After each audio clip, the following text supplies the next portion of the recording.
Hey there. Hey, have you ever noticed at work or with friends, you tackle problems or projects completely differently, specifically around some people just tell me where we're going, we'll figure it out as we go. Maybe you got folks who are like, no, I want to make a detailed plan. I want to make sure we've thought of everything, and then we'll carry forward. So I like the example of using architect versus archaeologist. So the architect, I'm good figuring it out as I go. The archaeologist wants to dig down deep into every little detail and make sure it's all planned out. Well, these kind of differences have been coming up in a few different team coaching sessions lately. And specifically, it's around that personality trait of autonomy.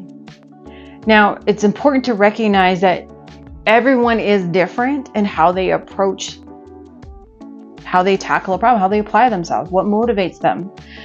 Again, the two extremes, if you're highly autonomous person, you just want to know where the end goal is. Tell me what the purpose of this is. I'm off to the races.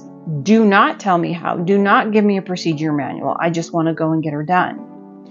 Now, if someone's the opposite of that, and of course there's all the shades in between, but if someone's the opposite of being highly autonomous, they want to have not only what am I trying to achieve, what's the end goal, what are the very detailed steps that are going to get me there.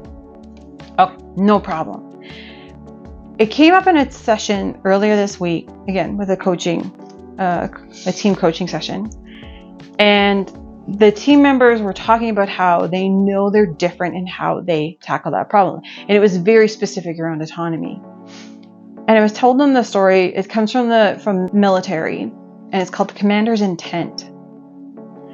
So if you're leading your team, if you're leading a group, step number one, and it has to be, you spend a lot of time there and you have to be so crystal clear, and everybody has to be fully aligned behind the why. Why are you doing this, right? Oh, we want to achieve X revenue. Why? That's the what. I need to know why. Well, it takes us to the next level of funding.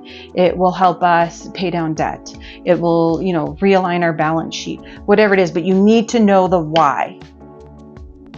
So the why, number one, that's your commander's intent.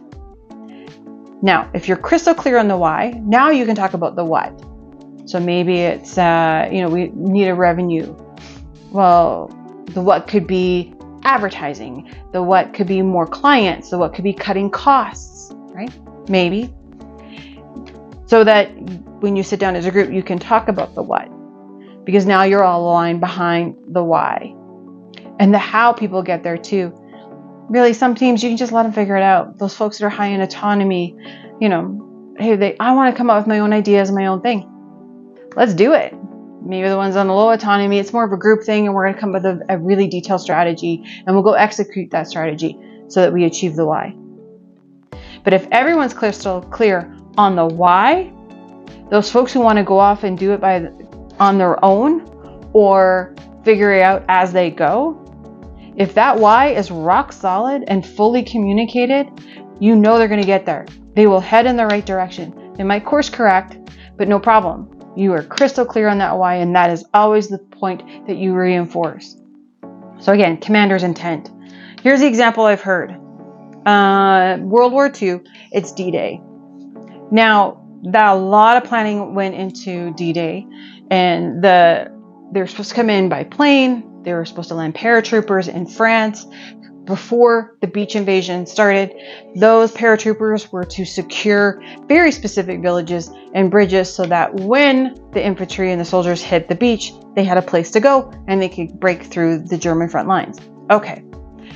Well, of course, the second the paratroopers started dropping out of those planes, they ended up in places they didn't plan on and in locations they didn't know where they were sometimes, but they knew the why.